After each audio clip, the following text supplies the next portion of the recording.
Good morning mga idol. May gagawin tayo overflow CT125 about sa carburetor kung bakit nag-overflow ang mga motor natin pagka dito tumutulo. Yan, pinatay ko lang yung pinakabaso sa fuel cock dahil nga panay ang tulo dito mga idol. Kung nakakaranas kayo ng malakas na tulo dito, ibig sabihin po pwedeng napa-stuck yung motor nyo, or madumi yung napasali nyo sa tangke, or bumigay na yung pinaka-filter doon sa ating fuel cock.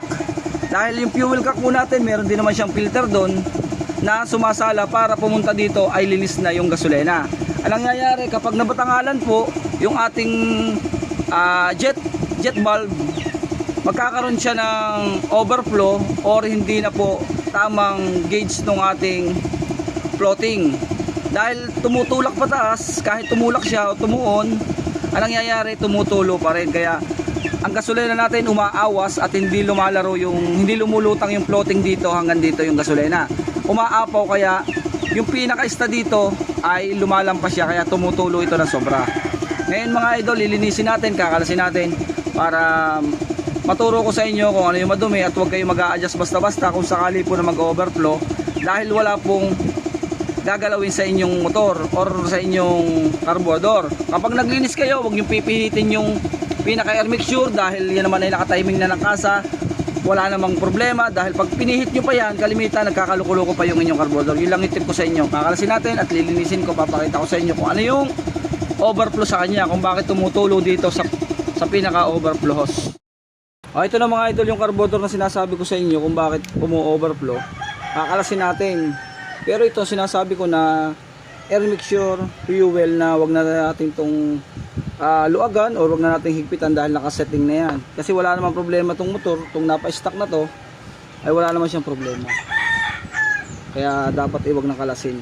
Yun ang mga tip ko sa inyo para hindi magbago. Linisin nyo lang. Kakalasin, tapos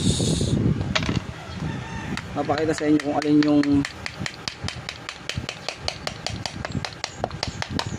yung pinaka-barado dito. Yan.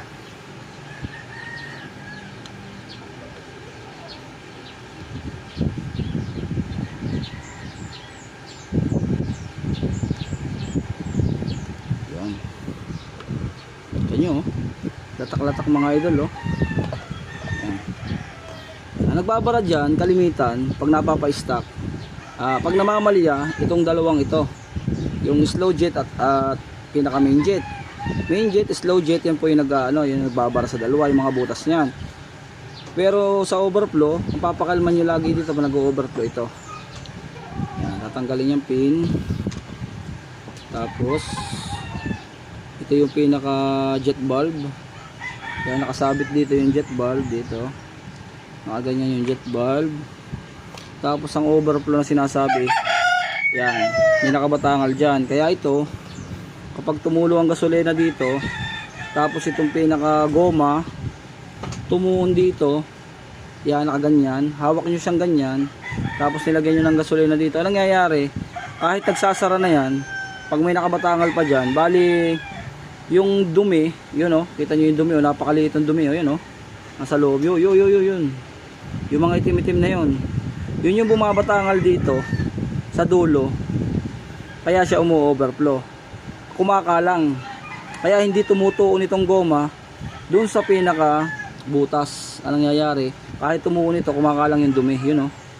Kaya tatanggalin natin yung dumi. Kaya sabi ko sa inyo, pag nagkalas kayo ng carburetor, huwag kayo makikialam ng mga timing nito, kasi wala nang problema yung motor nyo, overflow lang. Kaya pag nalinis nyo na wala ang overflow, ang mangyayari, mamamali na yung motor, kasi nga po pinakaalman nyo ito, kasi magaling magkalikot. Yan, dapat linisin lang natin para walang magbago sa carburetor. Kakalasin natin ito mamaya para malinis na rin kasi napa-stock.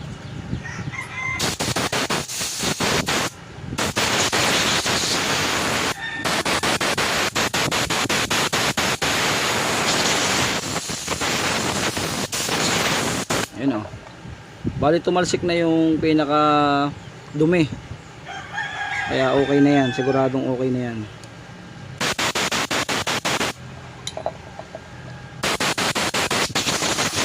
Tapos tatanggalin natin yan para malinis na rin natin yung mga butas-butas.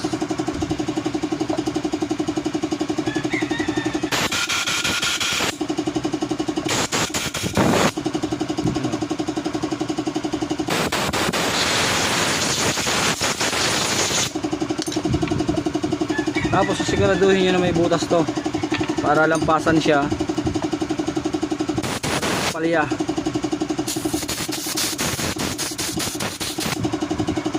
Yun. Sa kabila ganun din.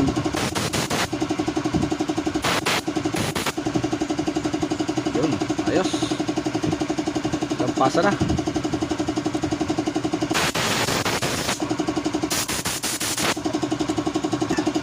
Pagka kayo ay hinahinala na walang butas, yan, pwedeng wire kayo, gumamit kayo ng wire para malinis nyo yung pinakabutas doon sa pinaka slow jet at main jet.